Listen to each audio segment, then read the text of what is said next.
Forte was mentored by Nate Cook.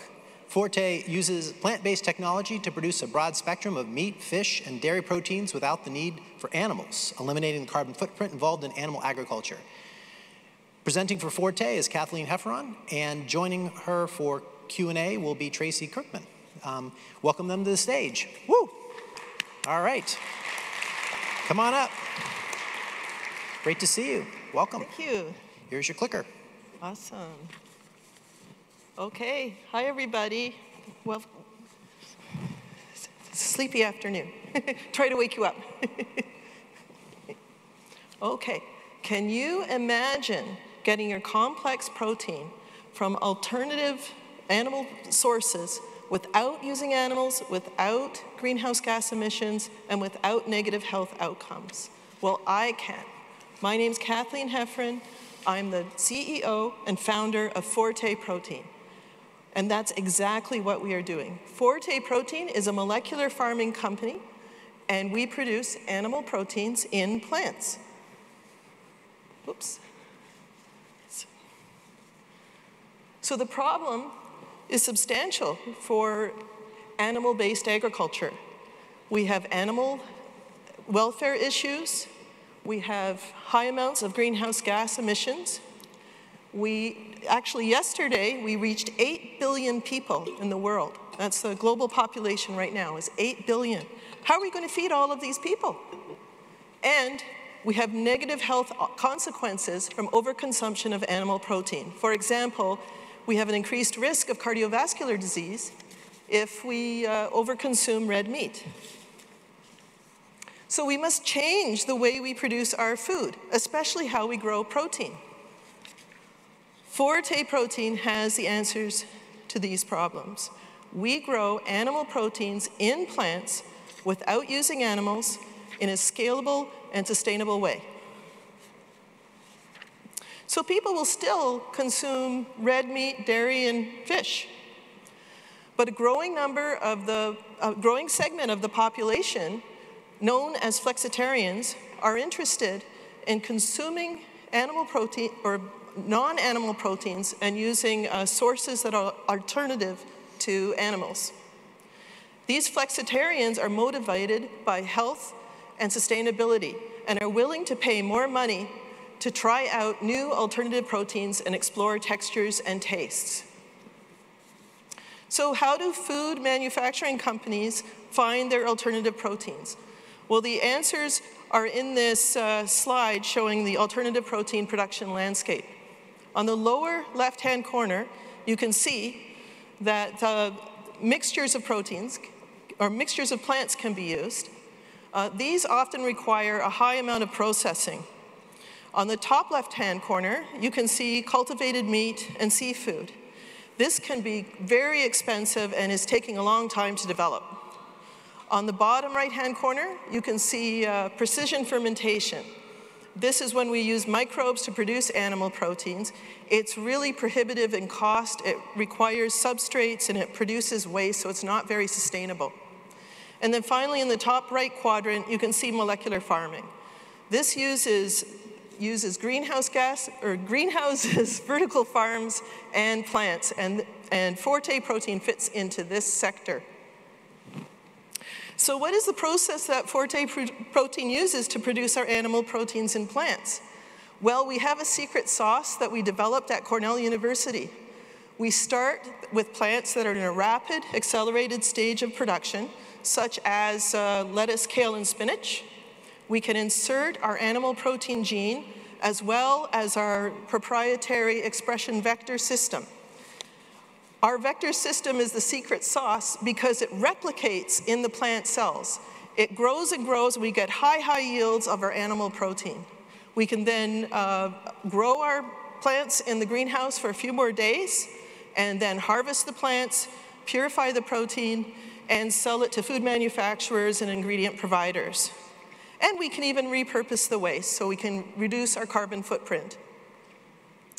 So I want to point out that this is actually a platform technology. We can use it for other markets besides the alternative food industry. We can, for example, use it for pharma or for cosmetics as well.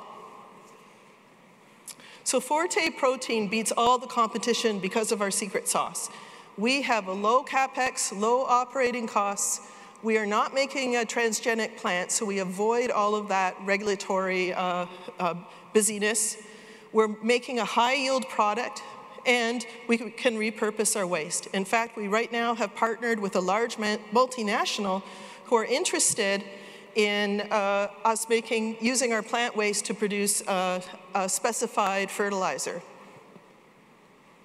So we plan to start with vertical container farms, which we'll use for R&D, for pilot studies, and for small orders.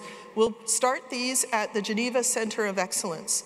Then, as we grow, we'll eventually build a large-scale manufacturing facility that will also have in upstate New York. So the business opportunity is enormous. The total addressable market for plant-based protein or alternative protein is $263 billion, or will be in 2030. The alternative protein ingredient market is almost $79 billion. And Forte Protein, if we take 0.2% of the market share, we will make $100 million. So I imagine we can make lots more than this. And although we've had a slow economic time, investments in plant-based meat, seafood, dairy, and egg, and everything else is still very strong. With in 2021, it was $1.93 billion. So we'll start with our container farms, which provides us with a flexible infrastructure. And then we'll have controlled phase of growth for about 3 years, after which we'll have an accelerated increase in revenue as we build to capacity and start taking on orders. We plan to break even in 2027, and we have fixed margins or solid margins because we have low operating costs. We plan to offer high-quality jobs to a number of full-time and part-time employees. And we can even offer job share for folks who are having difficulty getting jobs, such as moms and folks my age who might have to look after, be caretakers of elderly parents. We think that we can fashion jobs just for them using our approach. So here are our go-to-market plans. We have multiple revenue streams. We are a B2B business, so we'll use as our beachhead the alternative protein ingredient market. We will be selling to food manufacturers and ingredient providers. We will start with 1 or 2 proteins, and then we will build a whole portfolio of proteins. We can use our technology platform to develop other market segments, such as cosmetics and pharma. And we can license our technology to non-competing companies. We also plan to brand our products so that consumers and customers alike can recognize and trust our products, just as you might recognize Intel inside your computer. And we plan to work on a blockchain strategy so we have supply chain transparency. Think of all the different ingredient proteins we can make. The possibilities are endless. We can make milk proteins for the alt dairy industry. We can make collagen for the confectionery industry. We can even make salmon gelatin for the plant-based salmon burger people. Here's our traction to date. You can see that we are pleased to join IndieBio, which is an accelerator program run by SOSV venture capitalists in New York City. They provided us with some pre-seed money, and we are working towards raising grants and have our seed round in 2024 with the plan to break even in 2027. We will be hiring people all along the way, and you can see as well we have exit strategy with an acquisition or IPO. So what will we do with the money that we get from Grow New York? Well, it's nice to think of getting $250,000 or $500,000. This could certainly help us to hire people on and to work on our research and development. But let me talk about the $1 million award. With $1 million, we could create 20 to 25 direct full-time jobs, and we could get our first products on the shelf. We are committed to staying in upstate New York. This is our home. This is where we live. We plan to stay here and partner with the Geneva Center of Excellence. We're already meeting interested food manufacturers who would just love to have an alternative protein line as one of their products. Here I am with my co-founders. I have 2 experienced women co-founders, and you can see here our team. We are going to be looking for more people as we move along and develop as a company. And in conclusion, Forte Protein has high potential in a hot market to grow to a company worth hundreds of millions of dollars. We are committed to staying here in New York and creating a diversified workforce. We have the potential to disrupt the alternative protein market, and I just want you to reimagine how we grow protein in New York and around the world and join our revolution. Thank you.